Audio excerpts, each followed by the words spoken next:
Welcome back to Good Morning Kenya. My name is Mike Migwi. Now we talk about digital financial literacy. We are talking about the safe use of mobile banking and apps, given that the digital innovations in finance have given birth to complex financial innovations. We are talking about digital wallets, peer-to-peer lending, and also matters to do with the cryptocurrency. But how safe are these apps and mobile banking? But even before we delve into that, we'll first look at how well the digital financial literacy has penetrated in the country. Fadil Abdurrahman Mohammed is a financial consultant and joins me in studio to talk about this. Welcome to the program. And thank you so much. How are you doing this morning? I'm doing fine. Thank you for hosting me. Yes. Let's first of all lay a good context when it comes to digital financial literacy. What is it and how well has it penetrated the country? That is a good question. And first of all, for me to elaborate more on digital financial literacy, simply it is how to use, understand, and enhance financial transaction digitally using digital platforms like M-Pesa, app loans, and others. Yeah, that is. Okay. When it comes to the state of digital financial literacy, we know when it comes to money matters, and given that now we are living in an advanced age where everything is happening on the digital front, how would you see, or what is the state of digital financial inclusion within the country? It is in 70% of our financial transactions in our country, Kenya, are done digitally. So we're in a good position. The competency rate is going up, and as the world enhances in digitally, Kenya is among the top digital users. There is a study which was done, I think last month, that Kenya is leading in using of ChatGPT. It is the top users after, and then China comes below. So that is a good indication that our financial literacy and our digital financial literacy is going up, and people are embracing it fully. Yeah. What do you think has contributed to this uprise? You're saying you've put it at 70%. What do you think is contributing to this? The most factor which contributes to that is that there is mass education about digital financial literacy. The technological era is here. Kenya is among the countries in Africa which has embraced the technology fully, and it is that's why even we have moved from the old 844 to CBC, whereby the main agenda is that people should start practicing this thing, and it should not be used as a theory only. It should be used physically. That's why we have enhanced computer labs. Most of these schools are embracing laptops. You see other generations, the generation, my generation and the generation behind us were not using laptops. They were not having laptops. They were not having TVs. All those things were rare. But nowadays we have phones, we have laptops, iPads, and everything. The 8-year-old child is his literacy in digital platforms is so high compared to an 8 years old, maybe 20 years ago. So we are embracing that technology, and it is the future. Now, looking at digital financial literacy aspect, what do you think is the connection between it and financial well-being? There is a great connection. Financial well-being is your health in terms of financially. How is your financial status and how is your financial things going? So if your digital financial literacy it's high, then your financial well-being is very high. You're able to use this thing to your advantage. Let's say the Nairobi Security Exchange. If you are literate in terms of digitally, in terms of doing your financials and everything, you can be able to sell and buy the stocks at the right time, with the right prices to the right people. Then it means you have used digital financial literacy to enhance your well-being in terms of financially. If you don't have that particular knowledge and you're using your things manually, and everything you do, your businesses and all your transactions are being held manually, then there will be a lot of errors, there will be a lot of theft, there will be a lot of unauthorized transaction, which at the end will affect your financial well-being. I believe they go hand in hand. I believe they correlate fully. Yes. Yeah. Now, still on matters to do with the digital financial literacy, what would you say are the dimensions to it? Come again? The dimensions to financial literacy. How should anyone who is getting into this space now look at it? From what perspective? What is the best dimension? The best dimension is, first of all, you should educate yourself more on this digital financial literacy aspect. You should use it more oftenly. There is a lot of people whereby there is a lot of cases whereby there is a fraud. People are indulging more on cryptocurrencies and all these digital transaction apps. So you need to be literate. You need to know how is this thing affecting me? What are the risks that is concerned? Because you see these the cryptocurrencies and everything, they don't have consumer protection. And then there is these fake people in social media whereby they tell people, they show big cars and everything, and they tend to lure young people to these fishy scams, whereby they tell you, this is what I'm getting, this is what I'm getting. I've just started recently, and they are mocking people who are going to 9-to-5 jobs. And then they want to take money, or their main business is to get money from these young people who don't have this digital financial literacy and education. So the main thing is that you should have a basic education. How is this thing going? You should do your own research before indulging in anything that is financially digital. Yeah.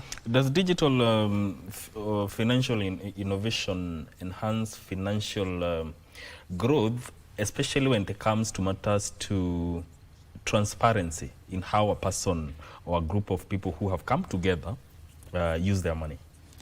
Yes, 100%. 100%. It enhances the digital financial literacy has been enhancing the financial deepening for the last 2 decades in all aspects.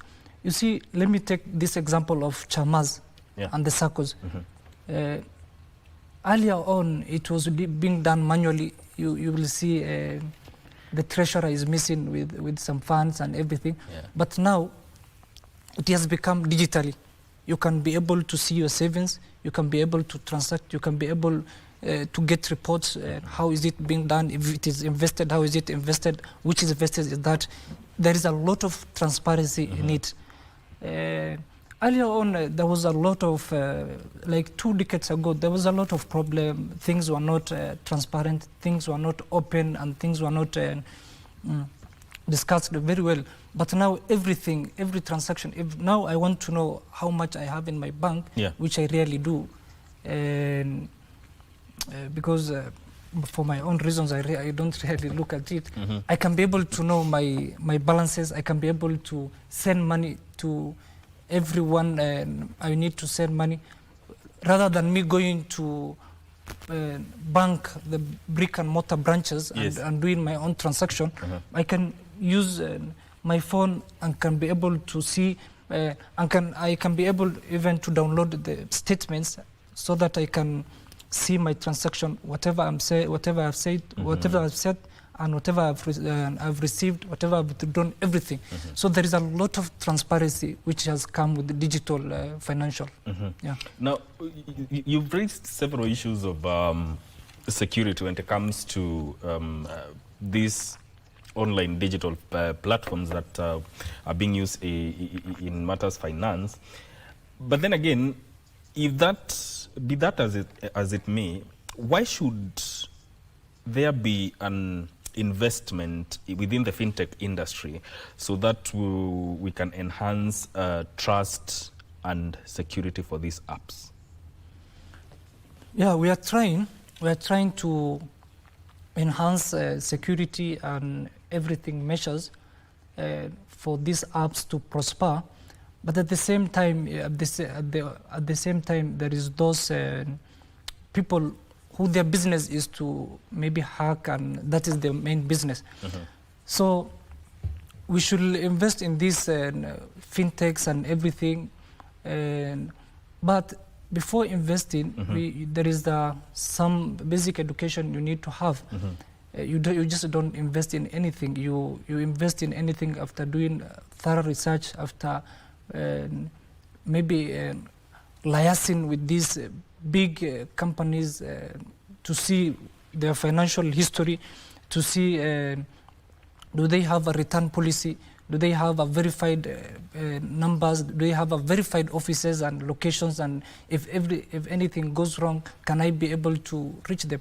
Because you see, there is a lot of schemes and there is a lot of fishy schemes which have happened, and people have invested so much and they have been looted, and they have, like, I remember 4 years ago, was it 4 or 5 years ago, 2019, 2020, there was this thing, I don't know if you guys have heard, there's this thing which was being called Cash 24.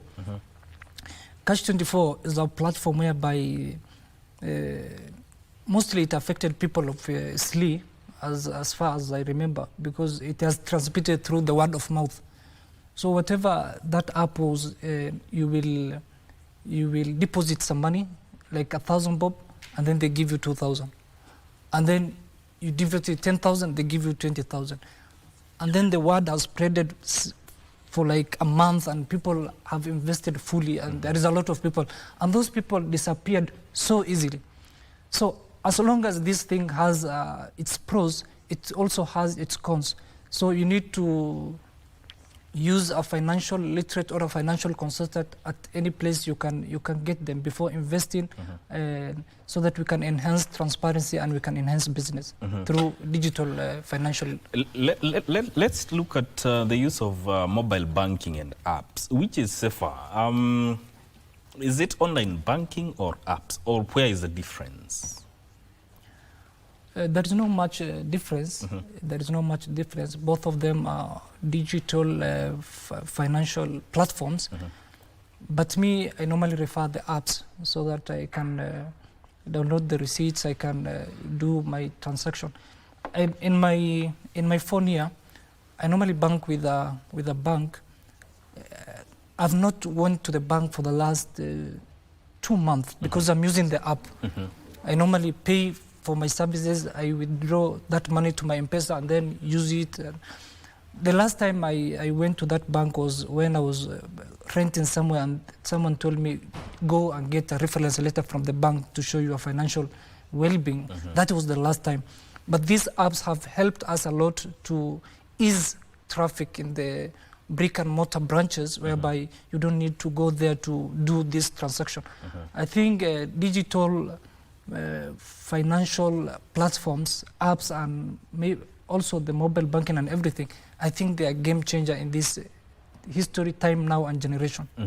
They are playing very big in enhancing our economy in Kenya. The government is also keen on enhancing the what is called the digital superhighway.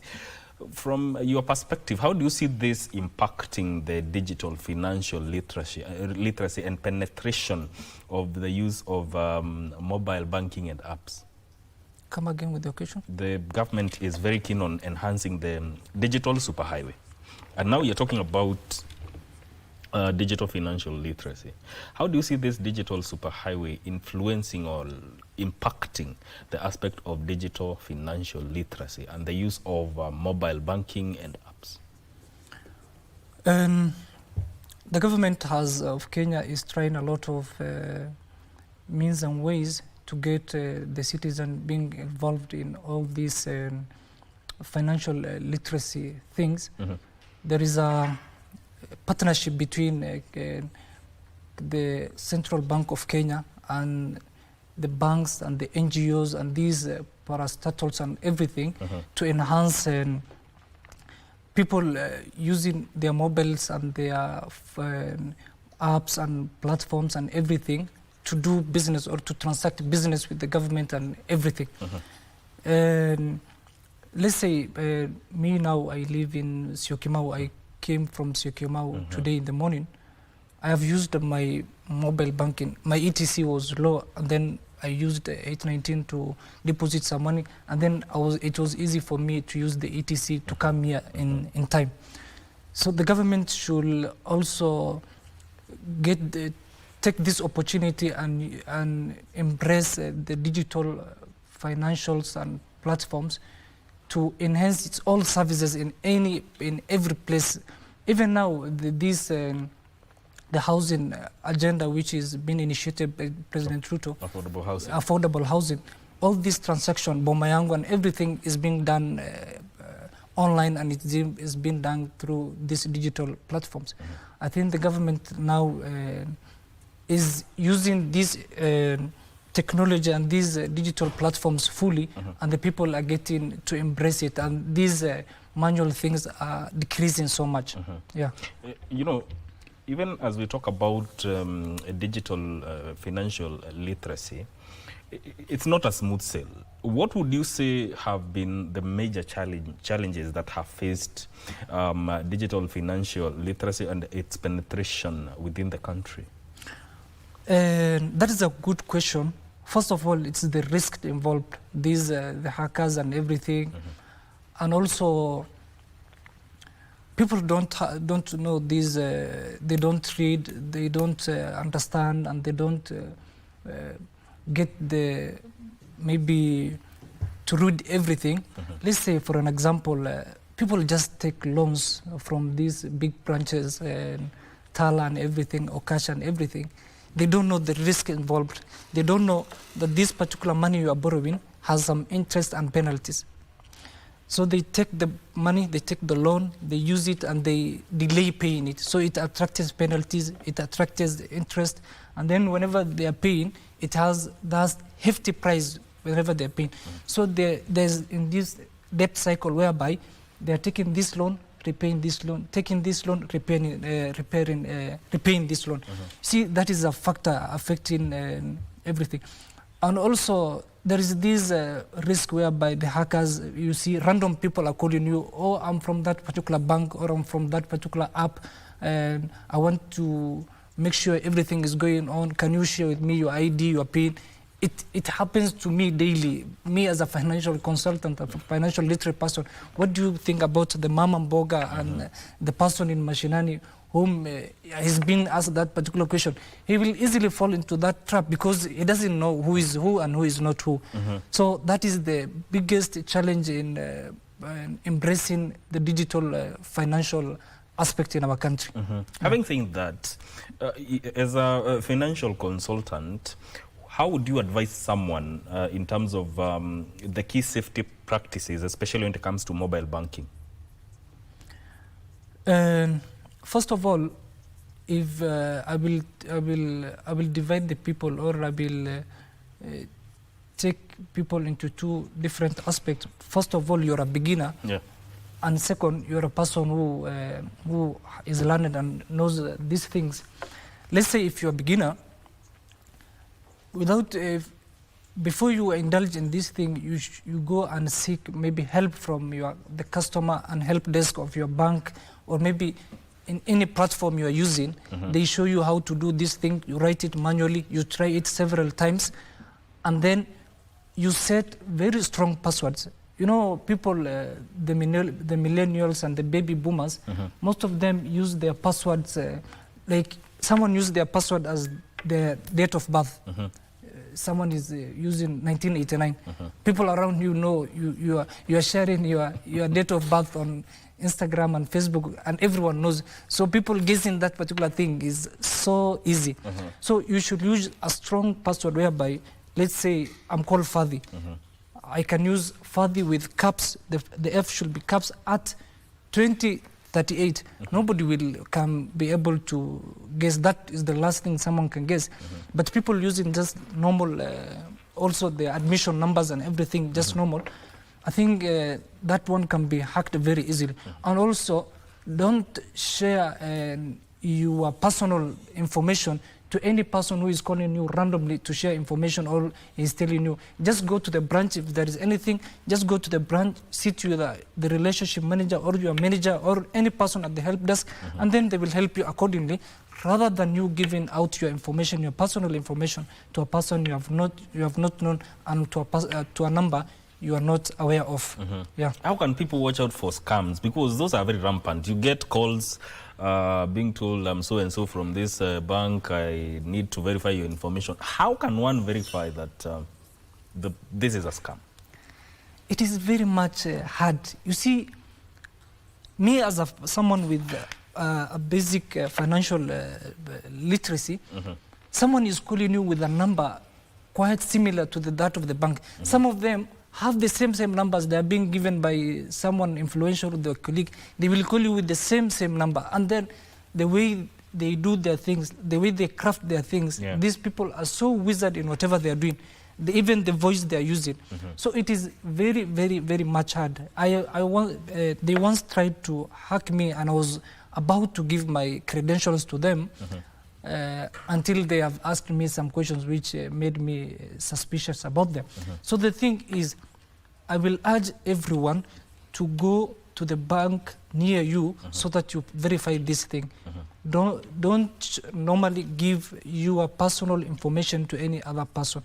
You cannot know if it is genuine or not genuine. It is so hard nowadays. The numbers, they will get the best numbers they can get. They will get the best person to convince you they can get. So it is so hard to determine who is who and who is not who. Just go to the nearest branch, sit with your customer relationship manager or any person at the help desk, and then they will help you. So don't give out your information to any random number which is calling you. Yeah. You know, we've talked about the issues of safety that are involved within the digital financial ecosystem. But then again, why does cybersecurity understanding matter when it comes to digital finance literacy? It matters a lot. It matters a lot because cybersecurity helps you to manage your accounts, your money, and everything. Also, your personal data from these hackers or unauthorized people, or theft, or fraud, and everything. So cybersecurity and financial literacy go hand in hand. You need to be competent on both sides so that you can safeguard your money, you can safeguard your personal data. Kenya has passed that law a long time ago, and I've not seen it implemented fully by the Communication Authority of Kenya. But they should take action from these particular hackers, from these people who are sending you random links in your WhatsApp, and they're telling you to download that thing, or have you heard about this? You see, I get these messages oftenly. Have you heard about this particular service? And then I normally don't reply. But there's a person who will reply. There is a person who is maybe who has no financial background. He will reply to those particular messages, and then he will give out his data, and the little money he has saved will go away. So people should embrace cybersecurity. They should learn about cybersecurity and should report anything suspicious to the authority so that it cannot affect others. If you keep quiet, then the other person next to you, your neighbor, will also be scammed. So there is a lot of scam schemes in our country, not in our country, globally. There is a lot of people. People reside in some places. The only work is to do that particular job. There is a specific. I was seeing some memes. People from that particular region, all of them are hackers, and that is the work they do. Also, these university students. So, learn about cybersecurity. Learn about those suspicious links you are getting. Do they have reviews? Do they have a good customer relationship? How is their feedback? And also, don't pay money until things are delivered on your door. There is those who insist that you pay them upfrontly and then they will give you, and then you find then in 1 hour that particular person has deactivated everything. There is no trace about him or her. So take this option whereby you pay on delivery and then everything will run smooth. But let's embrace cyber security. They go hand in hand with financial digital literacy. Yes. Let's close with this. How do you see the future of digital financial literacy within the country? How do you see it? The future is bright. Things I have said earlier on that 70% of our daily financial transaction, they happen digitally. So things are going in the right way. Kenya is ranked among best in Africa. I have said also earlier that we were the top users of ChatGPT. That says we are in a good space digitally in terms of using digital platforms and all these digital apps. I think in the near future, AI is coming. AI is coming. Or it's already here. It's already here. Yeah. So people should embrace this thing. People should learn and get used to these things at earlier stage so that it does not get them by surprise. So in terms of our educational literacy, in terms of finance, digital finance, it is in the peak and we are moving in a good space, good pace. Yes.